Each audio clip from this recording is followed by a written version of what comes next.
Hello, my name is Dr. Philip S. Barie, and I am Professor of Surgery and Professor of Public Health at Weill Cornell Medical College and attending surgeon in the Division of Trauma and Critical Care of the Department of Surgery at NewYork-Presbyterian Hospital. I practice exclusively at the Weill Cornell Medical Center campus of the hospital. I am certified and twice recertified in general surgery by the American Board of Surgery, and also certified and twice recertified by the American Board of Surgery in surgical critical care, which is the intensive care of surgical patients. I've been here my entire career. I came to New York City from medical school in Boston in 1977 and finished my residency in surgery at what was then called the New York Hospital Cornell Medical Center in 1984. I joined the faculty as an assistant professor in 1984, became an associate professor in 1989, and a professor of surgery in 1998. We take care of really sick patients. Most of our work is emergencies, although we do have an elective practice. We take care primarily of people who need emergency surgery in the area of infection. And so our cases typically are appendicitis, diverticulitis, intestinal obstruction, soft tissue infections, and other things such as that. Many of these disease states have things in common, but many of them are also quite unique among themselves. Let's speak for a moment about acute appendicitis, which is one of the most common diseases that we treat in our practice. It's generally a disease of younger people, but it can strike anywhere from early childhood to extremes of age, very elderly patients, even in their 80s. The symptoms can come on relatively suddenly, but usually patients are ill at home with vague symptoms of abdominal pain, nausea, or vomiting for 12 to 24 hours before they come to the hospital. But the sooner the patients come to the hospital, the sooner we can make the diagnosis and get them into the operating room to have their appendectomy, and the better they do. If an operation for appendicitis is performed early on, performed promptly, the chances are the stay in the hospital will only be overnight and the complications are quite few. But if the appendicitis is more advanced, such that the appendix becomes ruptured or perforated, then it can be a more extensive operation, 5 to 7 days in the hospital, a prolonged course of antibiotics, and a complication rate that could be as high as 20%. So if you're having a bellyache and the pain starts to migrate to the lower right side of your abdomen, it could be appendicitis, and we'd like to see you in the emergency room as soon as possible after you develop your symptoms. Another disease process we treat commonly in our practice is diverticulitis, which is an acute inflammation of the colon. It results because the colon, as people age, develops small pouches on it, weaknesses of the wall of the colon, and fecal material can become trapped in these pouches. If they do, infection can set in. When it's mild, it can be treated with oral antibiotics as an outpatient. But when it's a more severe infection, it will require hospitalization and intravenous antibiotics. Surgery usually becomes involved when the patient has a complicated case, and that can be complicated by bleeding or infection or obstruction or blockage of the intestine.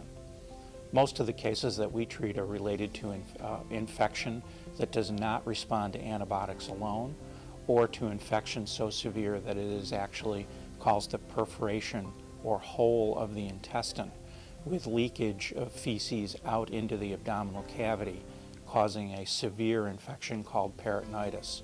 When that occurs, surgery is the only remedy.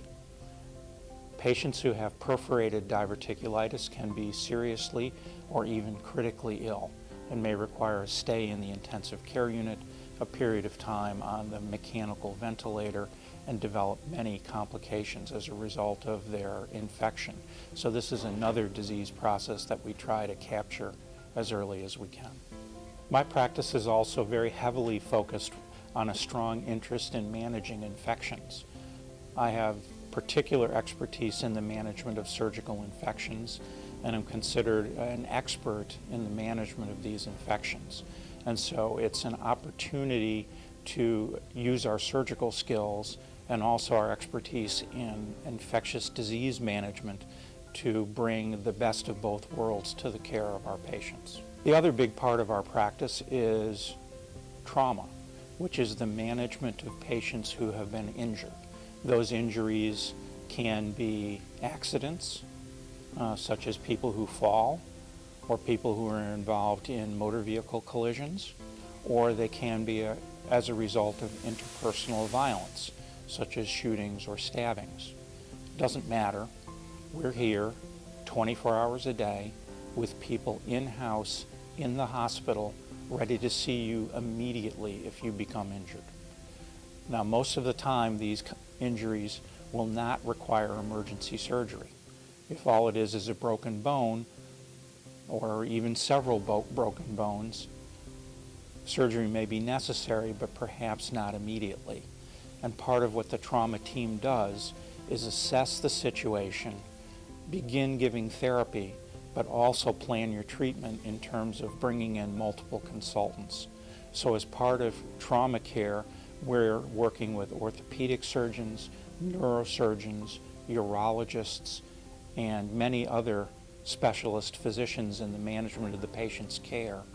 And we're also working with nutritionists, physical therapists, social workers, and other members of the trauma care team to ensure that once you have started to recover from your injuries, that your aftercare and your rehabilitation needs will be seen to as well.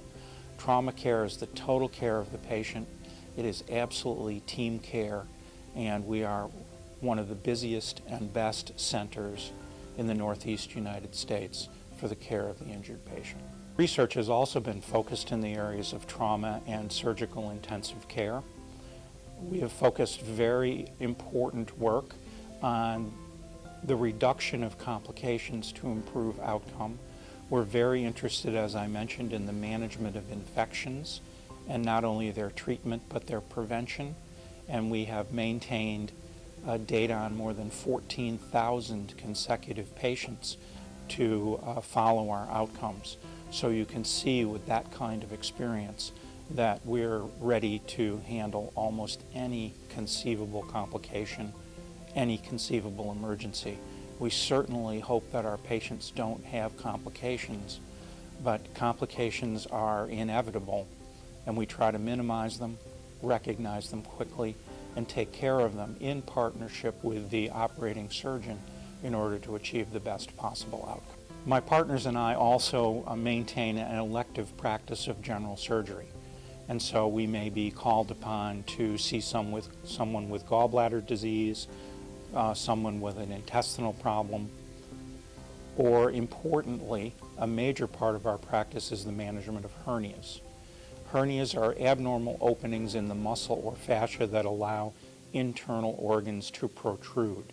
They're most common in the groin, but can also be seen commonly on the abdominal wall. If you have a hernia almost anywhere on your body, we have the expertise and the experience to take care of that for you. In fact, when people come to see us about their hernias, they often have had surgery elsewhere and have recurred, and so we're well known for our work in taking care of recurrent hernias, that is, hernias that have undergone surgical repair once and have come back, and also very complex operations to reconstruct the abdominal wall after abdominal wall hernias. Sometimes we work in collaboration with our plastic surgeons to do some of these complex abdominal wall operations.